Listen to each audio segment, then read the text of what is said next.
Welcome to Marvelous Disney, the podcast that discusses the most recent doings at one of the more dynamic divisions of the Walt Disney Company, which is, of course, Marvel Entertainment. This is entertainment writer Jim Hill, and my co-host, the amazing Aaron Adams, and I are recording this week's show on Wednesday, February 2nd, 2022, which, by the way, folks, that's a once-in-a-millennium occurrence, the whole 2-2-2-2 thing. The only thing that would be rarer will occur 200 years from now, on February 2nd, 2222, which, based on the story you were telling me as we were pre-gaming, Aaron, is about the time Channing Tatum will watch Marvel movies again. Can you explain? Well, it all depends on casting in the future, but we'll find out. So recently, Variety had spoke with Channing Tatum, and he had revealed that he can no longer watch Marvel movies anymore after the Gambit movie was canceled. So back in ye olden day, when Fox was still Fox and the X-Men were still allowed to be a thing, there was a rumor called the Gambit movie. Now, for many years, the rumor mill continued to grind out reassurances that this would actually happen and be a thing. And this is where I drop in the Ron Howard narrator from Arrested Development saying, but it wasn't. Okay. Anyways, Channing Tatum, he doesn't know anything about Spider-Man Far From Home or the Eternals or the Diz Plus shows like Hawkeye and Loki and all that. So, out of an abundance of caution, should you run into Channing Tatum out in the wilds, please do not try and make small talk utilizing Marvel content. That is spoiler material for the time being. Continue this Channing Tatum Marvel info embargo until he is once again cast as a Marvel hero. And then he once again has the confidence to watch an MCU film, whether by himself or with friends. But whether it be 2022 or 2222, Jim, I will not predict. I just don't want to spoil anything should one of our listeners run into Channing Tatum and try and make small talk using Marvel info.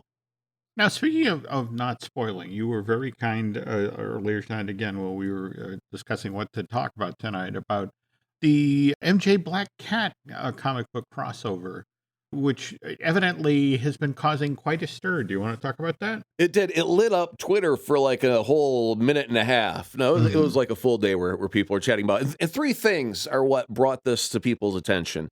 The title, first off, is just called Mary Jane and Black Cat Beyond.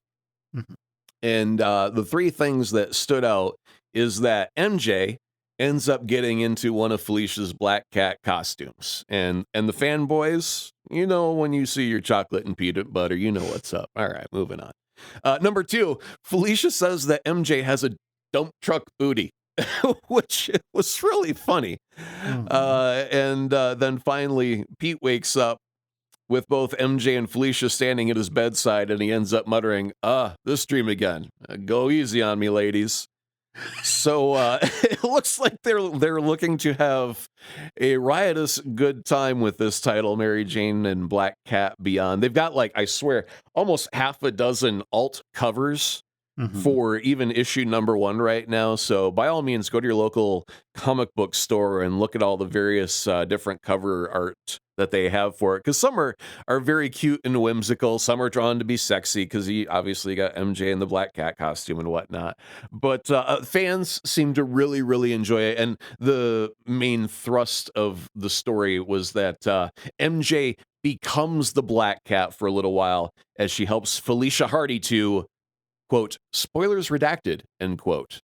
And you know how it goes with them spoilers redacted cases, Jim. So much could happen.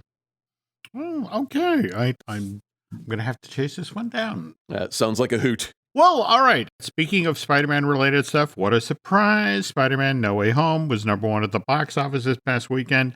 Again. That said, the nor'easter that rolled through this part of New England last Saturday kept theaters closed in much of this part of the country, which depressed ticket sales for that John Watts film. So, 7th weekend in North American theaters, Spider-Man No Way Home sells 11 million worth of tickets, which is enough to bump up domestic ticket sales for, this film to $735.9 million, which puts this Sony Columbia Pictures release within 25 million of matching the domestic box office of James Cameron's Avatar, which sold 760.5 million tickets back in late 2009, early 2010. But the big news is this past weekend, No Way Home blew through the $1 billion barrier internationally, which is significant given that this film hasn't officially shown in China yet. Wait a minute. Is it because it somehow offended China in some unfortunate way, or is it just not gotten there yet? It's actually the Chinese government literally said, oh, it sounds lovely. We just don't have an open spot. Oh, because the more percentage of the movies have to be Chinese, and they only have a very limited number of windows for foreign films. There we go. So, but it's, the whole notion of this has only really become an issue. This sort of tightening began, I want to say, 2 years ago. It's a genuine point of frustration because it just seems to be so random as to which films actually do make it in. The film that beat Spider-Man in was directed by Jeffrey Berkowitz and was called My Favorite Muffalata, My Travels to New Orleans. And he just filed a little bit sooner, and they're like, yeah, okay, there's nothing else going on. And then, Spider-Man was coming out? You didn't tell us. We got this Muffalata movie going on right now. Sorry, guys. Womp, womp. Yeah, but I feel like in direct response to keep doing the numbers, because again, right now, worldwide box office for Spider-Man stands at $1,730 million worth of tickets sold. I mean, do you know extraordinary. How many billion-dollar earners does that make this for Marvel all told now? I want to say it's actually closer to 10, but I'll have to check on that. That said, though, I want, as a relief for this endless numbers talk, you found a wonderful story related to Willem Dafoe and his appearance in this film that now I have to, I was looking for a reason to go back to see No Way Home, and now you've given it to me. So can you explain why other people now must go back to theaters and watch this movie? Well, in the original Spider-Man from 2002, he used to do this creepy smile. And I'm sure, like, if I just say Willem Dafoe creepy smile from Spider-Man, we all have the same screenshot in our head of what that creepy smile is. And I never knew why it struck me as creepy, but this actually explains a whole lot. It turns out, as Willem Dafoe played Norman Osborn, he had a set of fake teeth made that were all perfect and straight and beautiful and lovely, and he would smile and say things like, well, I'm something of a scientist myself. But then, whenever he turned into the Green Goblin, he'd take out those perfect teeth and use his own personal Willem Dafoe grown teeth, and his canines are a bit longer, so he's got a little bit of a vampire type quality when he smiles there. And so yeah, he actually had a physical tooth transformation between the two characters. And so I'd thrown up a retweet of that where they have a screenshot from the original Spider-Man 2002 with normal Norman teeth and then Willem Dafoe goblin teeth, and then a comparison shot from Spider-Man No Way Home of Willem's Norman versus goblin teeth, and it's the same thing. And I think that is so neat that all these years later, I'm sure Willem was probably sitting in a makeup chair going, I got these teeth back at my house. I would put them in and I'd play Norman, right? And then I'd take them out and I'm the goblin. Ah! And they're like, really? Go get them. Oh, that is a cool story. Yeah, wow. I like it, yeah. But no. But I also love the fact that he leaned into that. Oh, the scary teeth, those are mine. We need pretty teeth for Norman. Well, he's an educated actor, and I'm sure he probably had some sort of Jekyll and Hyde thought process of, how do you do that transformation? A lot of it is facial expression and whatnot, but how can you go beyond what you can you're physically capable of? And changing your dental work is one of those things that people just can't do on a whim, like smiling or frowning. You gotta actually do something different, like have an appliance made. So no, I thought it was very thoughtful and subtle, and it's one of those reasons why when he smiles as the goblin I get creeped out, because his perfect teeth are gone and the crazy Dafoe teeth are in. And it's like, what? Why is that so disturbing? Oh, it's Willem Dafoe's face, that's all. Oh, killer. Makes me wonder if they'll make this $25 million between No Way Home and Avatar's Growth just on the back of people go, well, now I got to go. Now I got to look. Now I got to see William Dafoe's teeth. But anyway, with ticket sales like that, we're going to get a Spider-Man sequel, right? Obviously. You don't turn the money machine off midstream, Jim. You turn up the heat. You make it print faster. Well, we'll get to that in a moment when we get to the news. But first, the news portion of this week's edition of Marvelous Disney is brought to you by Storybook Destinations, trusted travel partner of the Jim Hill Media Podcast Network. For a worry-free travel experience, please book online at storybookdestinations.com. So you're right. With these sort of box office numbers, you'd think, okay, we are turning the key. We're going to get started cranking up the sequel machine right now. But it turns out, at least according to Tom Holland, it's a lot more tentative than you might think. Tom, in a recent interview with Entertainment Weekly, said there's all these stories out there right now about how Spider-Man 4 is going to be yet another team up between Tom Holland and Tobey Maguire and Andrew Garfield, or Spider-Man 4 is going to feature Tom teaming up with a yet unnamed black actor who'll play the live-action version of Miles Morales. But Holland basically shuts all this loose talk down with this Entertainment Weekly interview, where he says, when it comes to what's going on between Sony and Marvel Studios and Disney, they're a long way off from deciding what the fourth installment might be. We've had conversations about the potential future of Spider-Man, but at the moment, they are conversations. Sony and Marvel Studios are certainly thinking of something, but at this moment, I don't know what that is. I actually have a clip of Tom Holland in those conversations. I'm going to play that really quick. Here we go. Okay. Yes, I'd like a Maserati dipped in gold, please. That's the clip. That's all I got. I don't know what Amy Pascal or Feige had to say about that, but that's what Tom was looking for, I think. It's interesting you mentioned this because one of the things that did come out is that Tom's contract with Sony to play Peter Parker did reportedly end with No Way Home. So before production of a fourth film can begin, Sony and who's actually Mr. holding Holland, the carrot here, do you think? I mean, is it Marvel? Is it Sony? Is it Tom? Who's the one that has the power, really, do you think? I mean, Sony's got to fund the movie, and I know Marvel was going to put in 25%. So it seems like Sony's holding the ball. But don't you think Tom could play hardball as well and go, maybe I don't want to come back? And then Sony's like, oh, wait a minute. We thought we had this in the bag. Hey, kid, where are you going? There's actually two schools of thought. You know about his next film, the one Uncharted, the one that's based in the video game. Yeah, and I got a bad feeling about that because first off, when they tried to do a Halo movie, they did the math and they said basically anyone who ever bought a Halo game, you need to have them buy 2 tickets in order to justify the budget for the film.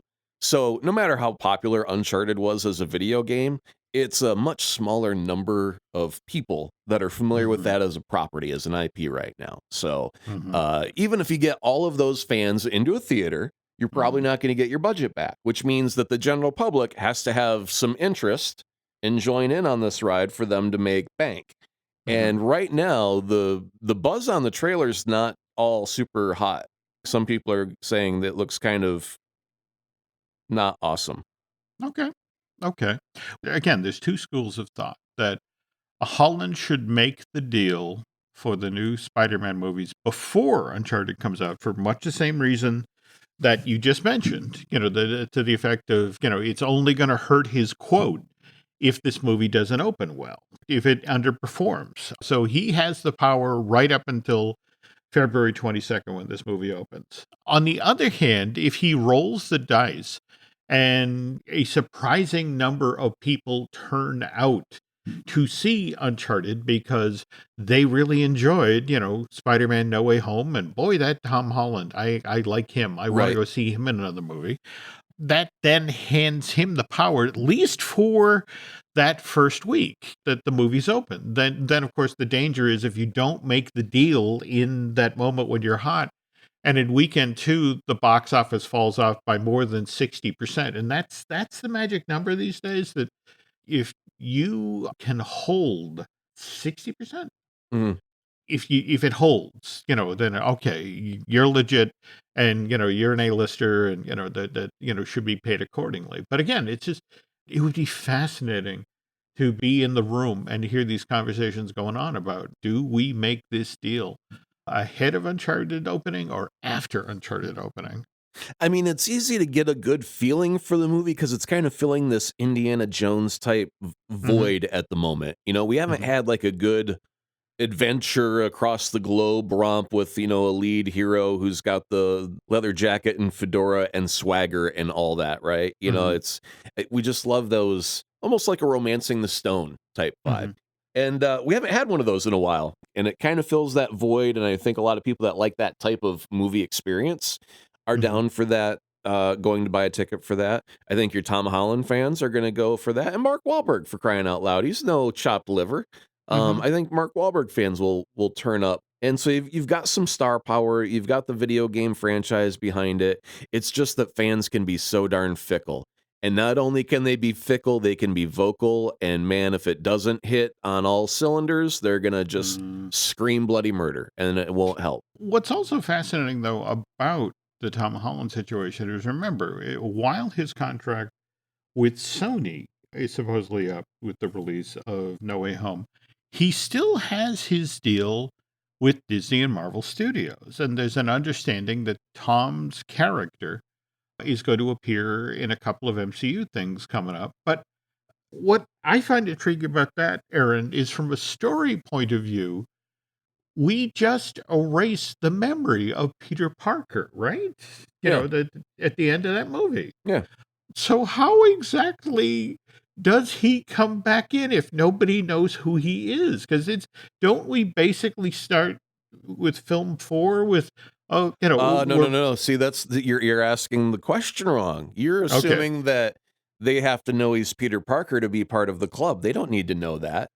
They just need to know that Spider-Man exists, that Spider-Man is a hero on the side of good and right. He's your local friendly neighborhood Spider-Man, and they need help. And who could help us but that spider dude? They don't need to know necessarily that he's Peter Parker and that they were already once chummy in a previous life. They just need to know they need his help, and somehow they need to find a way to get a hold of him. That's the challenge there, is getting a hold of the person you don't know whose secret identity it is. Interesting. I did not think of it from that point of view. I mean, after all, Spider-Man offered his help to the Avengers the first time when they were doing their battle. He's like, hey guys, I can help. I'm sticky. I can stick to stuff. Wasn't that like the line that he had when he was trying to explain how he can help out in the battle? So okay. They didn't know he was Peter then. They just knew that he was sticky. Wow. Okay. But again, to just sort of shine a bit of a spotlight on the status of, like, Sony's technically wrapped, but he's still got the deal with Disney. So this is something that Tom shared with Hollywood Reporter in December of last year. It's like, the deal between these two studios is that if Marvel needs me to appear in one of their movies, there needs to be a conversation between Mr. Iger and Mr. Rothman. I don't think it's as black and white as I have a 3-picture deal with Marvel and I have a 3-picture deal with Sony. By the way, obviously, the Mr. Iger that Holland is referring to is Bob Iger, the former head of Walt Disney Studios. Mr. Rothman, that's Tom Rothman, the chairman of Sony Pictures Motion Picture Group. Tom's been in that role since 2015, and prior to that, he was the chairman and CEO of Fox Film Entertainment, and for a lot of years in the 2000s. And there are a few executives in Hollywood who are seasoned and have sort of the practical work experiences of a Tom Rothman, whereas Bob Chapek, again, is the guy who picked a fight with Scarlett Johansson. He's got all the charm of a ham sandwich. I also remember he's the one who ticked off Simu Liu, the star of Shang-Chi and The Legend of the Ten Rings. And with the interesting thing is, that was all within 1 month's time. I mean, people forget that. Chapek made that comment at the quarterly earnings call. I remember it was all about how Shang-Chi was going to be in theaters for 45 days and then go straight over to the Disney Channel Disney Plus. And Chapek, in his nerdy financial wonk speak, was to the effect of, well, that's an interesting data point. And that just set off, Simu, who, by the way, is really supposedly a very sweet, hard to anger guy. Did you see? He's actually written a book. It's called We Were Dreamers. It's an immigrant superhero origin story. This is actually coming out from HarperCollins on May 3rd of this year. And it supposedly builds off of the diary that Samu kept during the whole Shang-Chi experience. In fact, he posted the first page on Twitter, which I'm going to read now. The call that would forever alter the course of my life came on a hot July afternoon in Toronto as I was lounging in my underwear eating a bag of shrimp crackers. I had flown to New York and screen tested for Marvel Studios just 2 days prior. It was desperately trying to pass the time until they made the decision. This particular day, I had finished my scenes at Kim's Convenient. That's the Canadian TV show, the sitcom that Samu was appearing in at that time. I finished the scenes for Kim's Convenience early in the morning and had gotten some shut-eye, but after returning home, I had barely woken up and had cracked a bag of crispy fried treats when my phone lit up with a call, and he shows what it said on the phone. It said, unknown number, Burbank, California. And said, ordinarily, wouldn't have batted an eyelash. Could have been a friend I'd forgotten to save into my phone, or my manager calling from a remote office, or a Nigerian prince desperately searching for a place to stash his money. But this day is different. This day, my mind exploded because I knew exactly who was on the other side, and I knew exactly what he was calling to tell me. My heart pounded furiously. I grabbed my phone and yelled, shriek, the most unattractive hello you can imagine. And then he ends with the undescribably divine voice of Kevin Feige answers back. So just from the undescribably divine voice of Kevin Feige, now I got to go find an interview with Kevin Feige and see how divine that voice is. You know, it's weird because the divinity of Mr. Feige's voice increases based on the paycheck he's about to give you. So this is you may not find probably it as very true. Yeah, you may not find it quite as divine as Simu did, but I'm sure it's a lovely, lovely voice. Well, and more to the point, think about it. This kid gets this call in July of 2019.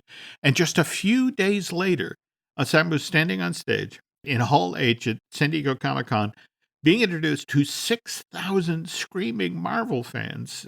He's this relative unknown who's about to play Shang-Chi in the first movie to feature an Asian superhero. You know what? I'm starting to think that's pretty standard for Disney and Marvel's honeymoon period for a new actor, because Tom Holland was like, over the course of like a week, it's like, hey kid, how you doing? What's your name? Tom. And then the next week is, hey, you're in the suit and you're in the movie. And then there have been a couple of other actors like Mark Ruffalo. I think he didn't find out he was actually the Hulk until they were walking him out into Hall H going, by the way, here's the new Hulk. And he's like, really? Did I make it, guys? Is this how you find out? Jeez. I mean, they really, really cut it close from the time the ink is barely even dry to the time they're ushering you out in front of a million screaming fans. And I think it's just their way of wooing the actor and making him feel loved right off the bat. Like, look at this. Look at how they adore the character, how they adore you. They worship you. Play Loki for them. Bow before me.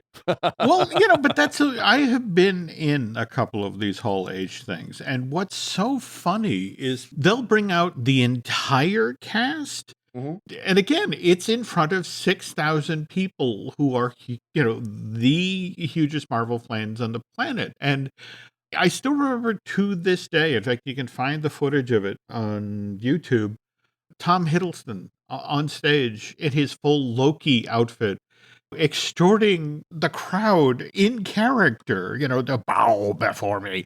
And the crowd just answering his energy with the same level of energy. And it's a crazy, crazy thing. But again, just from that sample and knowing from that assembled thing that they did for Shang-Chi about the crazy COVID delayed production of that Destin Daniel Crichton film. This is going to be a fun book. But again, from HarperCollins, May 3rd of this year, and you can pre-order it now.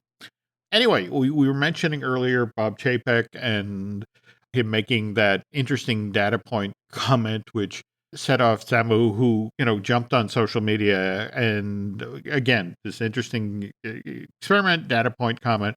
His response was, "We're not an experiment. We are the underdog, the underestimated. We are the ceiling breakers. We are the celebration of culture and joy that will persevere after an embattled year. We are the surprise. I'm fired the F up to make history on September 3rd." And they did with Shang-Chi. But when you talk with folks at Marvel about Bob Chapek, and everybody's like, "Look, you got to give the guy a chance." Iger hands the job off to him just as the pandemic is getting underway, and he had the most difficult year or years in show business history to guide Disney, and he's only just now really been able to fully take up the reins. But at the same time, a Marvel insider shared this with me. And to the effect, if you look back at Bob Chapek's career, it's true. He has made Disney a lot of money over the years. But he honestly doesn't have all that much experience when it comes to dealing with actors and creatives. When Bob was working at Walt Disney Studios Home Entertainment, his big claim to fame was that he was the guy who launched the Air Buddies home premiere. You ever seen these films, Aaron? It's All the right, ones. wait a minute. He said his claim to fame was. I think that's the reason that he gets a beat down. Well, but here's the thing: the Air Buddies movies, where again it's a bunch of golden lab puppies that talk, that go on adventures, they travel into space, or they can explore a haunted house, or dress up as superheroes. They don't cost all that much to make, because again, you have to hire 30 puppies, and then you have to have somebody with with a piece of bologna just off camera, to look this way, and then we'll use the CG to use them. And they made money hand over fist. So they made like 10 or 11 of these things. But see, this is the problem, that this is Chapek's experience with actors and creators figuring that if he tells them to sit and stay, that they'll sit and stay. And does he keep a packet of bologna in his pocket? I don't think that works with Scarlett Johansson. Scarlett, just this past December, and talking after the settlement, just looked back at her legal battle with Disney and flat out said, "Look, I think it's important in general to know your own worth and to stand up for yourself. In this industry, I've been working for such a long time. It's been almost 30 years, and there's so much that shifted over these 30 years. I think sometimes before, maybe you would feel, oh gosh, if I stand up for myself, I might never work again, or I might get blacklisted in some way.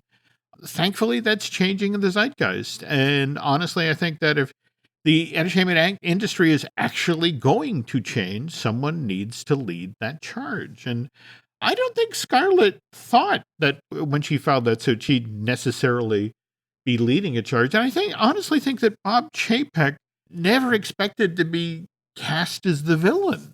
One of the things that you had mentioned is with speaking with Len is how their legacy is sometimes rather defined by the very first couple of things that they put in development, kind of indicates the direction of the company that they'll take over their tenure there.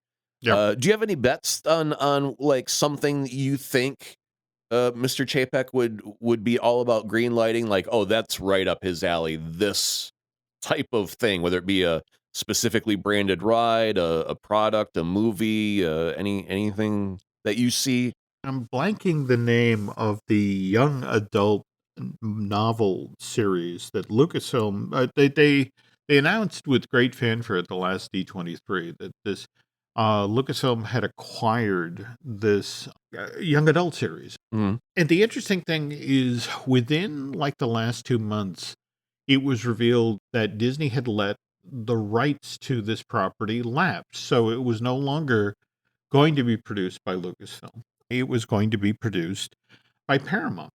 And circling back to Air Buddies, Air Buddies made a lot of money. And so let's make more Air Buddies. And it's like, think about it. A Bob Chapek is at Disney as the Mandalorian phenomenon blows up.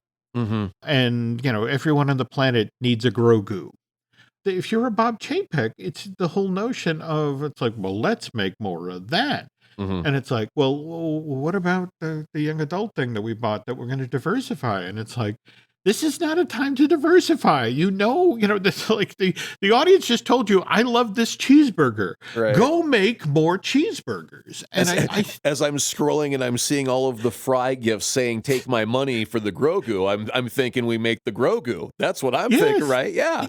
Yeah. So that's the thing. I think, and what kind of concerns me is that a Bob Chapek is like, look, we're a publicly held company. We have a responsibility to our shareholders. We have our responsibility to the investment community. We're here to make money.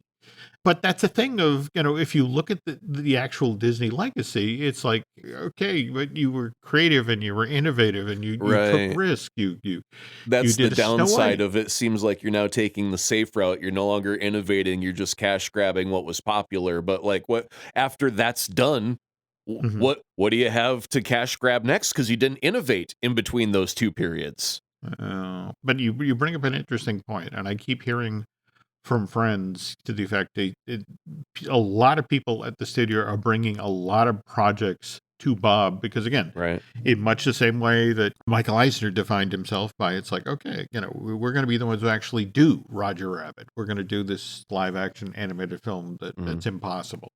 Bob's supposedly looking for his, so we'll see what happens. And again, just to be fair, that anybody who took over a major company, entertainment company like Disney at the time of COVID was going to be challenged. And speaking of COVID, we're going to talk about some other challenges that Disney is facing, especially when it comes to Marvel films and promotion in the coming year.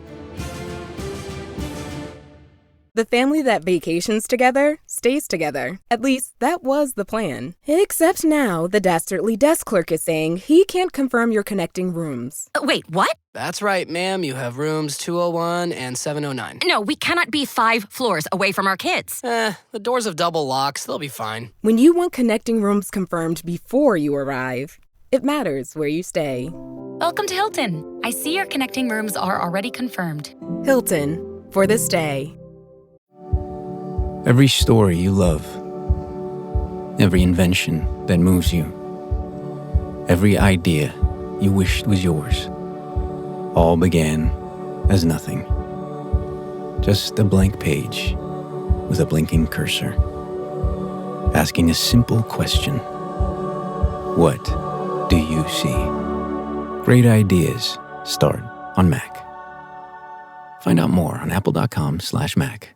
Every Who down in Who Newville liked the holidays a ton. But where to get great prices on gifts, they had no idea. None. They searched and they searched for great gifts under $25. Gifts for spouses and friends and even their toddlers. When suddenly one Who shouted, Walmart has what you want, knowing they have Lego, Tree Hut, and low prices to flaunt. So they enjoy the holiday season as Who's often do. Cheering and shouting, Walmart has incredible gifts. Who knew? Find gifts they'll love under $25 at Walmart.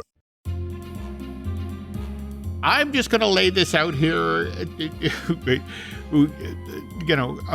I can handle it. If you don't want to do it, I can do the intro and all that. Please explain to the nice people what the title of this next segment is. We're going to call this, Is This Too Dirty for Mud? Oh, baby. And as we do our weekly scrounging for news articles and whatnot, some things come up that are tangential sometimes. Like an actor from the Marvel Universe is involved in a story that may not necessarily be Marvel related, but is still interesting in the context of the story. So one of those situations came up, but it's a touch on the blue side. And I really don't want to force blue material on our nice, squeaky clean listening audience, because I understand sometimes children listen, and we don't want to offend. So I figured we'll create a game out of it, and we'll say, "Is it too dirty for mud?" And I'll read a headline to Jim, and if Jim approves, we'll talk about it. If he says no, I don't think we want to talk about that on mud, you will then hear John Cleese say, "And now for something completely different." Okay. All right. Here's our headline, Jim, for your approval. Sebastian Stan underwent a lot of things to play Tommy Lee in the Hulu series Pam and Tommy, including prosthetics. Do we talk about it? I got questions. Can we talk about it? Well, okay. This is Sebastian Stan, of course. You know, did such a wonderful job in the Winter Soldier. Sure. And more to the point, this is also Hulu, which Disney has a financial interest in. And sounds like we're talking about it. All right. I think we're talking about it. Okay. Here we go. Here we go. And again, I'm going to try and keep it as squeaky clean as possible because we'll dance on the edge, but we won't cross the line. Okay. So Sebastian Stan had to undergo some prosthetics. Now, here's the real question. Like, you wouldn't be in this situation unless there's a difference worth discussing. I mean, if it were just like an inch difference, they'd be like, close enough. You know, we'll let it slide. Mm-hmm. But this has to be a rather significant difference in order it to necessitate a prosthetic addition. So, I don't know. Jim, we've been using Zendaya as a unit of measurement. I think we might have to change to a unit of stands. Is that allowed? Can we do that? I will just float one idea here that yeah. You know, we were talking about Mark Wahlberg and how he's in Uncharted.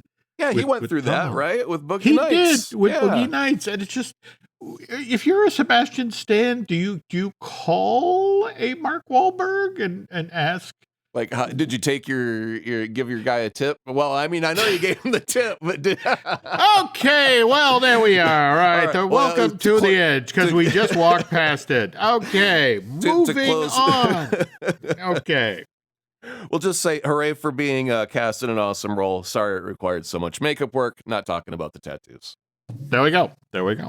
Okay. Also, obviously, that show has been in the news. And actually, I was surprised to see what good reviews it got. I want to say The Hollywood Reporter and Variety both were surprised that Ms. James' performance as Pamela. And likewise, I guess Sebastian has done a decent job as well. But speaking of entertainment news, did you see where we now have confirmation that season 2 of Loki will be shooting this summer over in London? Yes. And if I'm working the math right here, that will mean this limited series won't be showing up Disney Plus till spring of 2023. And if they follow the template of the first season of Loki, June 9th to July 14th, that actually ends 2 weeks before Ant-Man and Quantumania, or Ant-Man and the Wasp Quantumania debuts. And this is where we met Jonathan, I am blanking his last name. Majors? Jonathan Majors, yes. The big bad, so to speak. Our last shot from Loki, we're back in the TVA, and we had those giant statues of Kang. So you kind of wonder, is Jonathan Majors going to show up in Loki season 2 so they can then just slide straight in with that character into Ant-Man and the Wasp Quantumania? Yeah, I mean, I really was not expecting that even as a possibility, because I was just expecting that Ant-Man and the Wasp Quantumania would be the next thing, opportunity that allowed for Kang to show up somehow. But to have Loki season 2 show up weeks before that could possibly lead straight into it. And then the other question it was going to be, were they going to use Loki anywhere else within the confines of the MCU in any other creative ways? Because we do have other movies and TV shows that will be showing up in between here and there. The fact that you can get 2 seasons of a thing, like, I totally do not expect a season 2 of WandaVision, simply because Vision is no longer in the equation at the moment. You know, I'm like, it could be a Wanda show, or it could be some other permutation of WandaVision, but not WandaVision season 2. I don't think that can possibly happen anymore. So, Loki 2 just picking up and carrying on where season 1 left off, and then lead into Quantumania. Because really, like, if we've got a villain for Doctor Strange, and if we've got a villain for, you know, all the other movies in between here and there, you got to find a way to get Kang in there somehow without... You want some character development. You don't want him just to show up in a movie as the villain and then get defeated right away and never show up again. You know, so the fact that we're able to find a way to utilize him more, hopefully, not that I know anything about Loki season 2, but hopefully he'll end up being in it somewhat. I don't know if you saw this past week, Evangeline Lilly, who plays Hope Van Dyne and the Wasp in these Peyton Reed films, Making news for the wrong reasons? Well, she tweeted out, or actually, this was to her 2.2 million Instagram followers. She was talking about how she supports bodily sovereignty and basically said that, no one should ever be forced to inject their body with anything against their will. This is not the way. This is not safe. This is not healthy. And, I understand the world is in fear, but I don't believe that answering fear with force fixes our problems. And I was pro-choice before COVID, and I was pro-choice afterwards. And David Dashmachine, who actually appears in the Ant-Man movies, seemed to call her out about Ms. Lily's COVID-related comments. He took to social media and said, it's so unfortunate when people with a large platform use that platform to share responsible things. And we were just talking about Samuel Liu, and he also got on social media and seemingly in a direct response to Ms. Lily's Instagram post, didn't go directly at her, but said to the media that they should stop spotlighting the opinions that are not rooted in facts or science. I lost my grandparents to COVID last year. They were still waiting for their vaccines. And I'm fortunate to have been double vaccinated and boosted. When I got COVID 2 weeks ago, it felt like a cold. But I bring this up because the point of a media event is, to get people excited to come out to a movie or to watch a TV show or to buy that book or whatever it is. But there's sort of this conversation or an understanding that to get access to the creatives, to the actors, to that sort of thing, you have to make nice.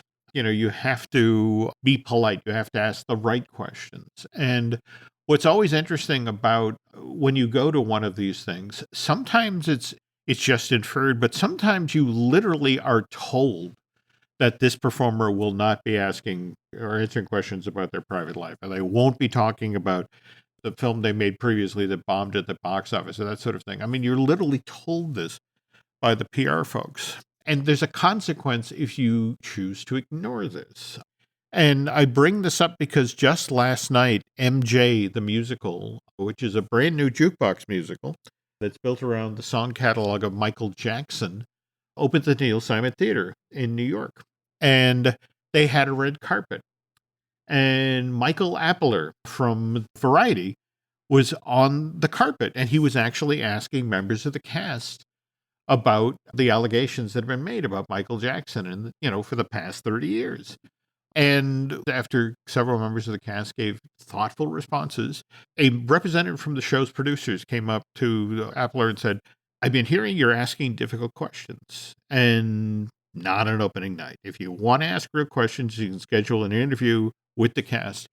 And with that, Michael was actually escorted out of the red carpet area. I bring this up because this November, we've got Black Panther Wakanda Forever. They're filming right now in Atlanta to finish up the scenes that Letitia was featured in, that they had to suspend production for 10 weeks because, of course, she was injured on the set when they were shooting that stunt back in August in Worcester, Massachusetts. During that same time, word got out from other members of the cast that while Wakanda Forever had been in production, she had been showing other members of the cast an anti-vax video.